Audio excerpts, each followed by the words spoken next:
हम लोग आपके बीच में उत्तर प्रदेश के सरकार द्वारा जो जनता और जनप्रतिनिधियों के साथ, समाज के सभी वर्गों के साथ जो अन्याय किया जा रहा है, उस संदर्भ में आपके सम्मुख अपनी बात रखना चाहते हैं। सर्वप्रथम तो इस प्रदेश के अंदर जनप्रतिनिधियों जिनका बहुत लंबा राजनीतिक जीवन, समाज में काम करना, समाज हित में काम करना, देश हित में काम करना, उन जनप्रतिनिधियों और देश के जाने माने बड़े नेता मोहम्मद आजम साहब, जो समाजवादी पार्टी के राष्ट्रीय महासचिव हैं और कई बार विधायक, मंत्री, सांसद मोहम्मद आजम साहब रहे हैं, लेकिन जानबूझ करके जब से भारतीय जनता पार्टी की सरकार आई है,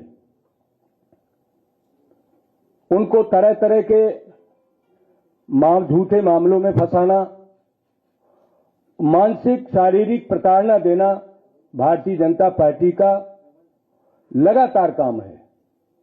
समाजवादी पार्टी के राष्ट्रीय अध्यक्ष माननीय अखिलेश यादव जी ने और समाजवादी पार्टी के सभी वरिष्ठ नेताओं ने समय समय पर मोहम्मद आजम खान साहब, उनके परिवार सहित इस प्रदेश के जनप्रतिनिधियों के ऊपर जो हो रहा है अन्याय, उसके बारे में सदन से लेकर प्रेस मीडिया के भाइयों के माध्यम से जनता के बीच में भी बात रखी है कि ये लोकतांत्रिक देश है, प्रजातांत्रिक ढंग है और हमारा देश विभिन्न धर्मों, विभिन्न जातियों, विभिन्न भाषाओं का देश है। हमारी मिली जुली गंगा जमनी संस्कृति है और ये देश तभी मजबूत होगा जब हम बिना भेदभाव के काम करें, भारत के संविधान के अनुरूप हम काम करें। लेकिन जानबूझ करके भारतीय जनता पार्टी द्वारा मोहम्मद आजम खान, जो इस देश के और समाजवादी पार्टी के जाने माने नेता हैं, उनको परेशान किया जा रहा है।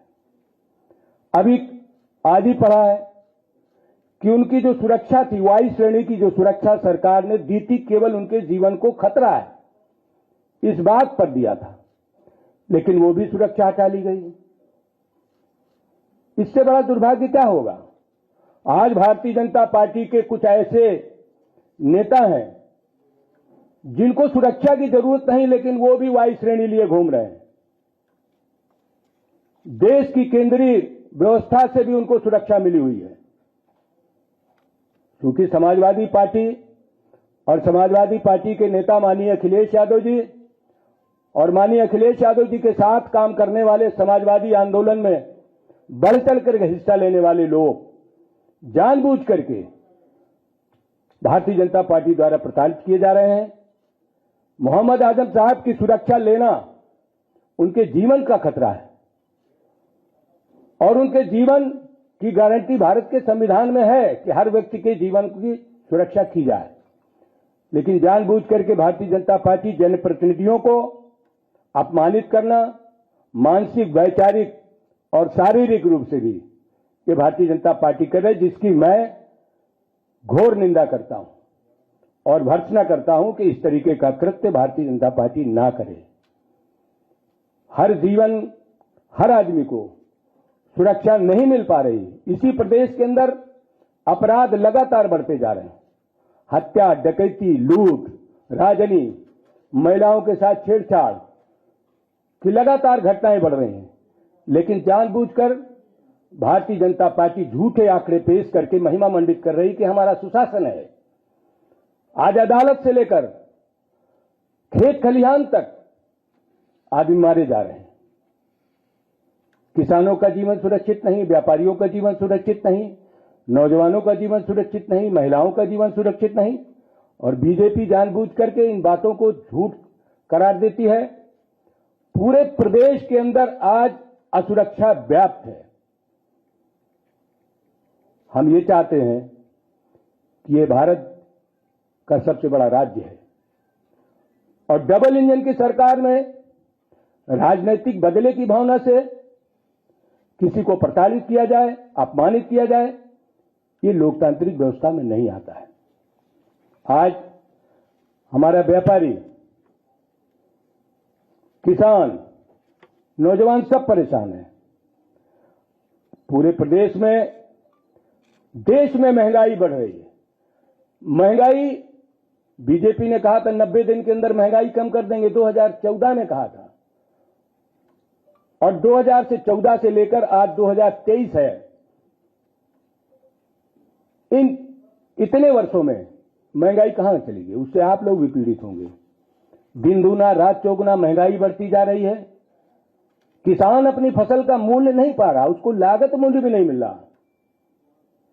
लेकिन जो किसान द्वारा पैदा की गई चीजें हैं, और जब वो बाजार में बिचौलियों के हाथों चले जाते हैं, चाहे वो खाद्यान्न हो, चाहे फल सब्जियां हो, चाहे तिलहन हो, दलहन हो, उनका दाम आसमान में चला जा रहा है। गेहूं का किसान अपने लागत मूल्य के लिए लाठियां खा रहा है। गन्ने का किसान अपने बकाये के लिए लाठियां खा रहा है। फर्जी मुकदमों में फंसाया जा रहा है। एमएसपी जो सरकार को देना चाहिए तो वो भी नहीं दे पा रही है। जो किसानों का इतनी मेहनत के बाद गन्ना सप्लाई करने के बाद उनका करोड़ों रुपए, हजारों करोड़ रुपए बकाया है, लेकिन सरकार जानबूझ करके किसानों को प्रताड़ना दे रही है, परेशान कर रही है। किसान आवारा पशुओं से परेशान, किसानों के बच्चों को महंगी शिक्षा, महंगी दवा से सामना करना पड़ रहा है। आदमी का जीना दूभर हो गया महंगाई से, और हर आदमी की आमदनी लगातार घटती जा रही है। लेकिन भारतीय जनता पार्टी जानबूझ करके झूठे आंकड़े पेश करती है कि पर कैपिटा आमदनी बढ़ी है। उन झूठे आंकड़ों से कुछ नहीं होने वाला। जब तक धरातल की बात, गरीब आदमी की बात सच नहीं आएगी, और वो सच तो वही लाएंगे, मीडिया के ही लोग लाते हैं। मीडिया में ही महंगाई छपी। अभी आपने टमाटर के बारे में देख लिया, टमाटर 150-200 रुपया किलो। टमाटर के बारे में अगर कोई प्रदर्शन कर दे कि भाई टमाटर महंगा है, तो उनको मारा जाता है, उनको फर्जी मुकदमे में फंसाया जाता है। अगर महंगाई के सवाल पर गैस सिलेंडर लेकर के महिलाएं हमारी आंदोलन करती हैं, उनको प्रताड़ित करना, जानबूझ करके कोई वस्तु बाजार में जानबूझ करके महंगी कर देना। अगर वो बात कोई कहता है, जैसे अभी आपने देखा बनारस के अंदर टमाटर के सवाल पर एक व्यापारी को अपमानित किया गया, पुलिस उठा ले गई, तो हर आदमी की जबान में ताला लगाने का काम भारतीय जनता पार्टी कर रही है, जिसकी मैं घोर निंदा करता हूं। अभी आपने देखा कि हमारे व्यापारियों ने कल समाजवादी व्यापार सभा के बैनर के नीचे माननीय अखिलेश यादव जी के अनुमति से प्रत्येक जिले में जो जीएसटी पर ईडी सीडी दखलंदाजी करेगी, इस बात को लेकर हमारे व्यापार सभा के पदाधिकारियों ने जनपदवार महामहिम राष्ट्रपति को ज्ञापन दिया है, और उस ईडी की व्यवस्था को समाजवादी पार्टी गलत मानती है कि व्यापारियों का इससे उत्पीड़न बढ़ेगा, उनका शोषण बढ़ेगा। जीएसटी से वैसे ही परेशान है। जीएसटी में न जाने कितने प्रकार के संशोधन हुए, लेकिन अब तक भी जीएसटी का कोई सही फार्मूला नहीं आया जिससे व्यापारी चैन की नींद सो सके। व्यापारी परेशान, व्यापारी चिल्ला रहे हैं, उनकी बात को नजरअंदाज करना, किसान चिल्ला रहे हैं, किसान परेशान, उनकी बात को नजरअंदाज करना, आम आदमी महंगाई से परेशान, उनकी बात को नजरअंदाज करना, यह डेमोक्रेटिक पैटर्न में नहीं आता है।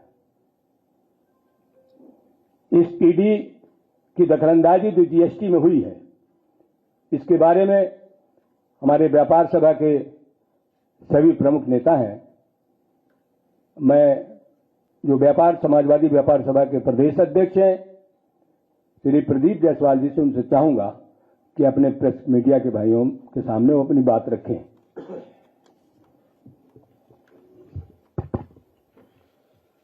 नमस्कार साथियों, मैं प्रदीप जायसवाल वाराणसी का रहने वाला हूं, और माननीय राष्ट्रीय अध्यक्ष एवं प्रदेश सदस्य जी के निर्देश पर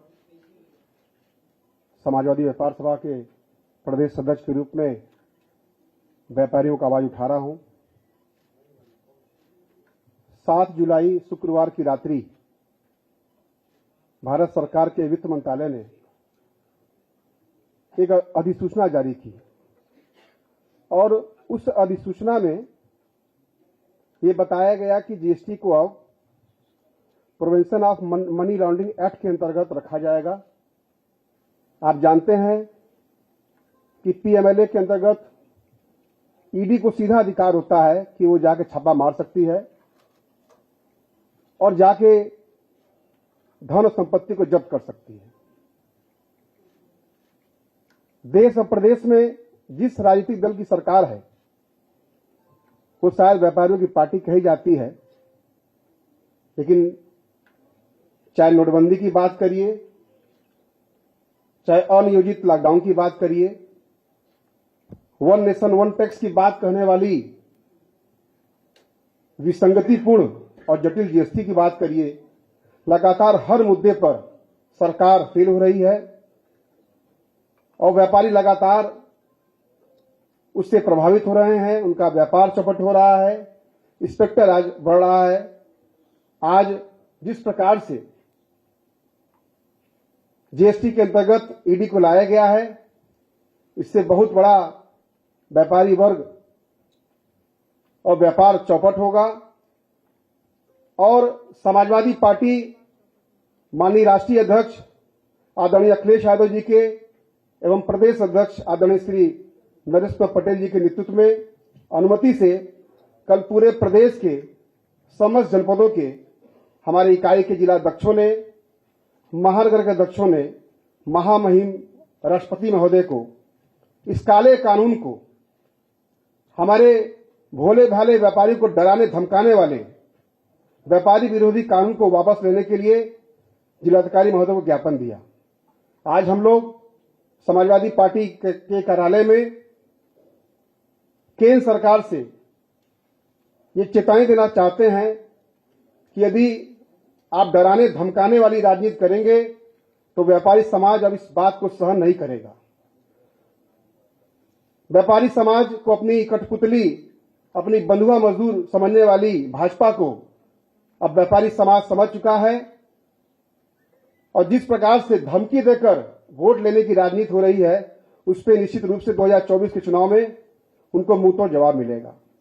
आज हम लोग इस व्यापारी विरोधी फैसले के खिलाफ आपके बीच में आए हैं। हम चाहते हैं कि आपके माध्यम से इस बात को पूरे देश में जाए और जहां तक हम लोग को जानकारी है कि कई प्रदेश के मुख्यमंत्रियों ने, यहां तक कि दिल्ली, पंजाब, पश्चिम बंगाल, तमिलनाडु, छत्तीसगढ़, तेलंगाना और राजस्थान सरकारों ने इस ईडी का प्रवेश का विरोध किया है और सबकी एक मांग है कि इसको सिरे से खारिज किया जाए। साथियों, मैं आपको अवगत कराना चाहूंगा, मेरे हाथ में भारत सरकार का यह अधिसूचना की कॉपी है। किसी भी जीएसटी काउंसिल में जब कोई नियम, कोई अधिनियम, कोई अधिसूचना जारी की जाती है, उसमें केंद्र एवं प्रदेश सरकार के जो प्रतिनिधि होते हैं, जो वित्त मंत्री होते हैं, उनसे राय लेकर आम सहमति के आधार पर ही कोई निर्णय लिया जाता है। लेकिन इस प्रकार का जो आधी रात को निर्णय किया गया 7 जुलाई शुक्रवार को, ये व्यापारी विरोधी काला कानून, ये निश्चित रूप से मन बढ़े लोगों की मानसिकता का द्योतक है। समाजवादी पार्टी, समाजवादी व्यापार सभा के अलावा पूरे प्रदेश में सभी व्यापारिक संगठन इसका विरोध कर रहे हैं, कई सरकारें विरोध कर रही हैं। इस राजपत्र को अगर आप ध्यान से देखेंगे, इसमें कोई सीमा नहीं लिखी है कि कोई 200 रुपया का टैक्स चोरी का अगर पकड़ा जाता है या 2000 का पकड़ा जाता है या 2 लाख का पकड़ा जाता है तो उस पर ईडी प्रभावी होगी। ये सीधे सीधे मन बढ़ने का ये कार्य कराएगा। इंस्पेक्टर आज बढ़ेगा। व्यापारी इसकी धमकी देकर हमारे भोले भाले व्यापारियों का उत्पीड़न करेंगे, दोहन करेंगे, शोषण करेंगे। आप जानते हैं कि पूरे प्रदेश में व्यापारियों के साथ चाहे सेल टैक्स की बात हो, चाहे इनकम टैक्स की बात हो, चाहे बाट माफ की बात हो, चाहे खाद्य सुरक्षा की बात हो, तमाम सरकारी विभाग उनका शोषण करने का लगातार काम कर रहे हैं। भ्रष्टाचार बढ़ा है, यहां तक कि व्यापारियों के साथ लूट, हत्या, अपहरण जैसी बड़ी घटनाएं भी प्रदेश में लगातार सुनने में आ रही हैं। मैं इस प्रेस कॉन्फ्रेंस के माध्यम से उत्तर प्रदेश के और देश के पूरे व्यापारी समाज को ये कहना चाहूंगा और बताना चाहूंगा, कब तक आप किसी के कार्ड के उल्लू बनकर रहेंगे। आप अपने वोट की ताकत को पहचानिए और अपने आत्मसम्मान को देखते हुए, अपने व्यापार, अपने बच्चों के भविष्य को देखते हुए इस काले कानून का खुलकर विरोध करिए और इस काले कानून को वापस करिए। इस ईडी के माध्यम से ईडी को अधिकार होगा कि आपके किसी भी संपत्ति को वो गैर कानूनी कमाई बताकर उसको जब्त कर लेंगे। और मैं बताना चाहूंगा, ईडी के अंतर्गत आपको तत्काल गिरफ्तार, हमारे व्यापारी साथियों को तत्काल गिरफ्तार करके जेल भेज दिया जाएगा। और ईडी के अंतर्गत जब कोई जेल जाता है तो 6 महीने के पहले जमानत नहीं होती है और सुनवाई भी यदि कहीं होती है तो सीधे सुप्रीम कोर्ट में होती है। ये बहुत ही भय करने वाला निर्णय है।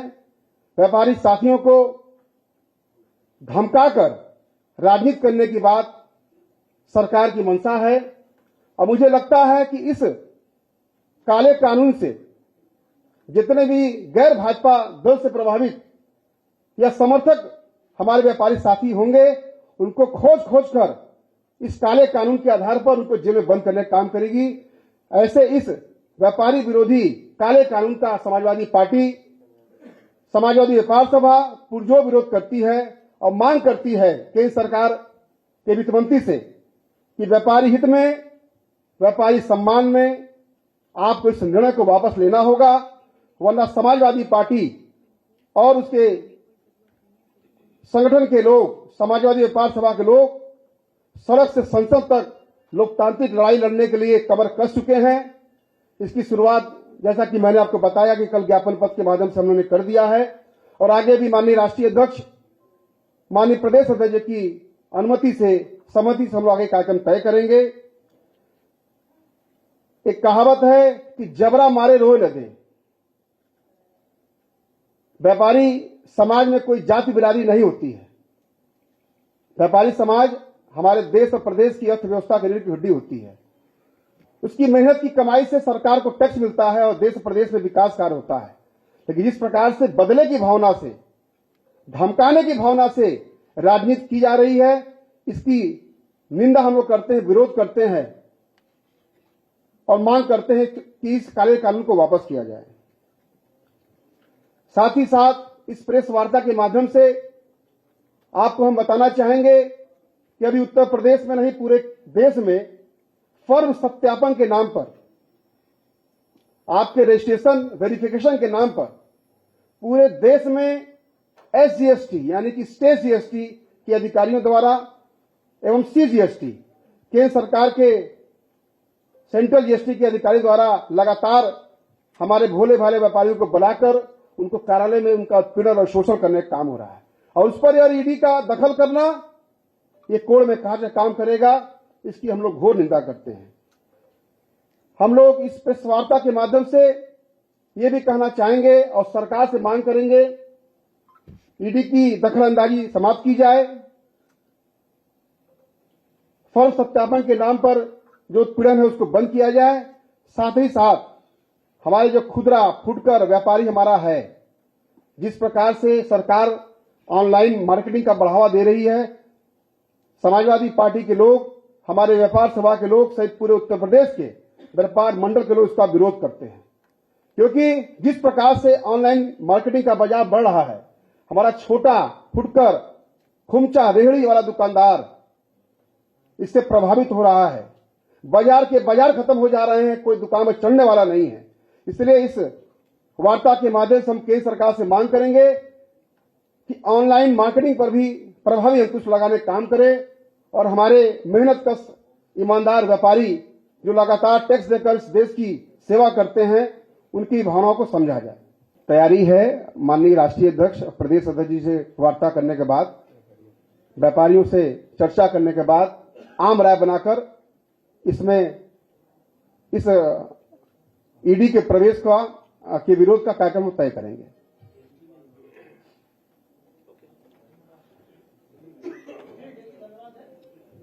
प्रदेश अध्यक्ष जी, इस प्रेस वार्ता से इतर सवाल, नई जो सूची आने वाली है, नई कार्यकारिणी के गठन की जो सूचना है, इसमें कितनी सत्यता है, क्या है ये? आने वाले जो चुनाव को लेकर जो संगठन के नए बदलाव और नई चीजों को लेकर जो आ रही है, उसे लेकर क्या है? आज राष्ट्रीय अध्यक्ष जी गए भी थे शिवपाल यादव जी के घर पे, तो क्या कुछ बात करने गए थे या क्या था? वो तो आपको हमसे ज्यादा जानकारी हो गई होगी, लेकिन समाजवादी पार्टी बूथ स्तर पर जो भारत निर्वाचन आयोग द्वारा 2023 5 जनवरी को मतदाता सूची प्रकाशित की गई है, वह मतदाता सूची और 2022 के विधानसभा चुनाव में प्रकाशित मतदाता सूची में भारी अंतर है और लगातार सरकार के कुछ अधिकारियों के अघोषित निर्देश पर मतदाता सूची में बड़े पैमाने पर हेरफेर हो रही है। इस बात को समाजवादी पार्टी के राष्ट्रीय नेतृत्व ने आप सबके माध्यम से और देश के भारत के निर्वाचन आयोग के सामने बात रखा कि भाई मतदाता का मताधिकार कैसे आप छीन लेंगे? जो आदमी अपने स्थान पर, निवास स्थान पर रह रहा है, जीवित है, आप उसको मतदाता सूची से वंचित करा दे रहे हैं। चुनाव आयोग ने संज्ञान लिया कि आप जो कह रहे हैं उसके कोई तथ्य होने चाहिए। समाजवादी पार्टी के राष्ट्रीय अध्यक्ष जी, प्रमुख महासचिव माननीय प्रोफेसर साहब ने 18,000 नाम एक उदाहरण के तौर पर निर्वाचन आयोग को दिया कि अभी हमने एक ही लिस्ट छटवाई है, उसमें 18,000 नाम गायब हैं, आप इसकी तहकीकात करो। तब से निर्वाचन आयोग ने नहीं कोई बात कही। समाजवादी पार्टी प्रत्येक बूथ में मतदाता सूची को चेक कराने का काम कर रही, छूटे हुए मतदाताओं के नाम जोड़ने का काम, प्रपत्र जो निर्धारित प्रपत्र है उनमें भरने का काम ऑनलाइन ऑफलाइन कर रही है। जानबूझ करके मताधिकार का प्रयोग न करने देना लोकतंत्र के लिए सबसे बड़ा खतरा हो गया है। समाजवादी पार्टी बूथ स्तर पर अपने संगठन के माध्यम से इस काम को अंजाम दे रही है और यही हमारा लोकतंत्र का जब महापर्व आता है, हम सब लोग मतदान करने जाते हैं, उसमें जब कुछ भाई बहन हमारे रह जाते हैं तो कितना अटपटा लगता है कि एक घर में 5 वोट हैं, उस पर 3 वोट डाले, 2 वोट रह गए। तो ये जो गड़बड़ियां हैं, इन गड़बड़ियों की वजह से रिजल्ट में भारी अंतर होता है। एक उदाहरण के तौर पर मैं आपके सामने रखना चाहता हूं, 403 विधानसभा है। एक विधानसभा में लगभग 340, 50, 60, 400 बूथ होता है। एक एक बूथ लिस्ट में 30 नाम, 40 नाम, 50 नाम तक काट दिया गया। अगर एवरेज 30 नाम का भी हम ले लें तो 420 बूथ में 12,000 वोट होता है। 12,000 जो हमने छांटे हैं, अभी तो बहुत से ऐसे मतदाता होंगे जिनको वंचित किया गया। एक एक विधानसभा में 12,000, 15,000, 20,000 वोट काट देना, वोट न डालने देना। इसके बाद जिस दिन मतदान हो उसके बाद पीठासीन अधिकारी को कोई दूसरी मतदाता सूची उपलब्ध कराना, प्रत्याशी को कोई दूसरी उपलब्ध कराना, दोनों में अंतर। इस अंतर से चुनाव परिणाम पारदर्शी नहीं आता है। अभी आपने देखा, आपने छापा भी है, सब अखबारों में, चैनल में भी चला कि निर्वाचन आयोग समय समय पर पोलिंग स्टेशन पर संशोधन कर रहा है। 2022 के पहले एक बूथ में मिनिमम 1500 मतदाता होते थे, लेकिन 2022 का जो विधानसभा का चुनाव हुआ उसमें निर्वाचन आयोग ने 1500 की संख्या को 1200 कर दिया। स्वाभाविक है, मतदान केंद्र बढ़ गए, बूथ बढ़ गए और फिर 2024 का जो लोकसभा का चुनाव होने वाला है, उस चुनाव में फिर निर्वाचन आयोग ने कह दिया कि अब 1200 नहीं, अब फिर 1500 होगा। तो जो बूथ लिस्ट थी वो भी परिवर्तित हो गई। हम बूथ का सिस्टम बनाते हैं, चुनाव आयोग ने नया फरमान जारी कर दिया। हमारी पार्टी ने निर्वाचन आयोग के सामने प्रत्यावेदन देकर के विरोध प्रकट किया क्या आप 1 साल के अंदर इतना भारी परिवर्तन कर रहे हैं? क्यों कर रहे हैं? जानबूझ करके बीएलओ के माध्यम से नहीं, बीएलओ के बाद जब बीआरसी के पास फार्म जो नए नामों को जोड़ने का, नामों में शुद्धि करने का, स्थान परिवर्तन का जब फार्म जाता है तो वो जो फीड का सेंटर होता है, फीडिंग का, वहां भी गड़बड़ी की जाती है। हम लगातार निर्वाचन आयोग के माध्यम से अपनी बात कह रहे हैं कि भाई ये काम मत करो, किसी को मतदान से मत रोको। मतदान रोकना सबसे बड़ा पाप है। आप उसको वंचित न करो, मतदान करने दो, स्वतंत्र मतदान हो और निष्पक्ष मतदान हो। आप ब्यूरोक्रेसी का बेजा इस्तेमाल करके, पुलिस का बेजा इस्तेमाल करके तो करते ही हैं। लालच दे के बीजेपी करती हो एक अलग बात है, लेकिन मतदाता को मतदान न करने देना, मतदाता को मतदाता सूची से वंचित करना, यह घोर अन्याय है। इसकी समाजवादी पार्टी ने समय समय पर निर्वाचन आयोग पर बात रखी है और मीडिया के भाइयों ने इस बात को बहुत बलपूर्वक दिया है और यही हमारा चौथे स्तंभ का भी कर्तव्य है, हमारा भी कर्तव्य है। हम सब लोग कोशिश करें कि प्रत्येक मतदाता को मतदान करने का अवसर मिले, मतदाता सूची में वो एनरोल्ड हो। अगर वो स्थान प्लेस चेंज करना चाहता है तो अपना चेंज करा ले, अगर उसके नाम में संशोधन है वो नाम करा ले। तो इस काम को ही समाजवादी पार्टी प्रमुख रूप से अभी वर्तमान समय में टेकअप कर रही है और इन सब बातों के बाद हम अपना संगठन, अपना सेक्टर बूथ, अपना विधानसभा, अपना लोकसभा, ये जो भी हमारे पदाधिकारी होंगे उनको उनकी जिम्मेदारी देंगे।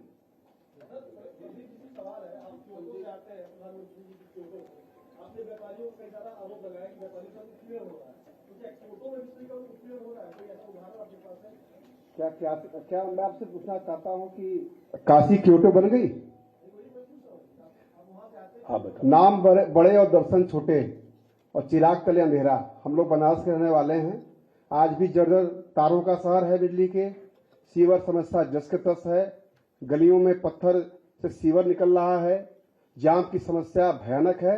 ये केवल डेढ़ पिंड की सरकार है और केवल बाहर जो तीर्थयात्री आएंगे उनको लगेगा शहर बहुत अच्छा बन गया है रंग रोगन के आधार पर पेंटिंग कराकर, लेकिन जो मूल बनारस के लोग हैं उनसे पूछेंगे तो आपको समझ में आएगा कि स्थिति बस से बदतर हो रही है।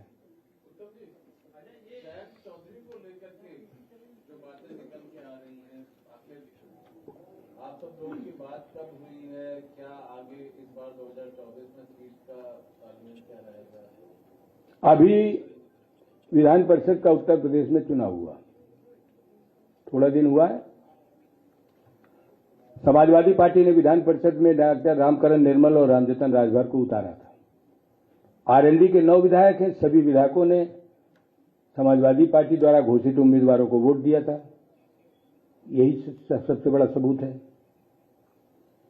क्यों? चुनाव के बाद ये आम चर्चा बहुत तेजी के साथ बढ़ी है। जयंत चौधरी जी का चुनाव एनडीए के साथ हो रहा है और भाजपा के बड़े नेता से उनकी मुलाकात भी हुई है।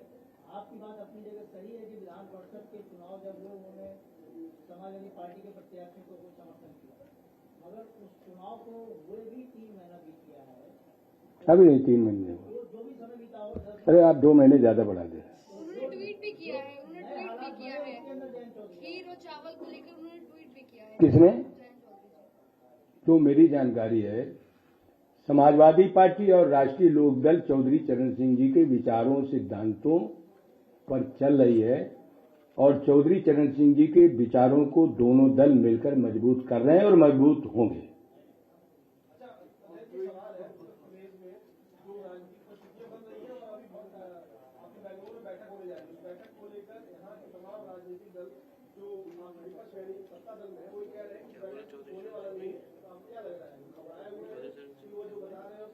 लोकतंत्र है, सबको अपनी बात कहने का अधिकार है, लेकिन जहां तक विपक्षी एकता का सवाल है, समाजवादी पार्टी का राष्ट्रीय नेतृत्व जो भी निर्णय करेगा, समाजवादी पार्टी उत्तर प्रदेश उसका पूरी तरीके से कंप्लाइंस करेगी।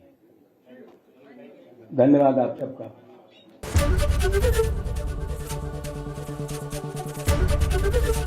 एबीपी गंगा, खबर आपकी, जुबान आपकी।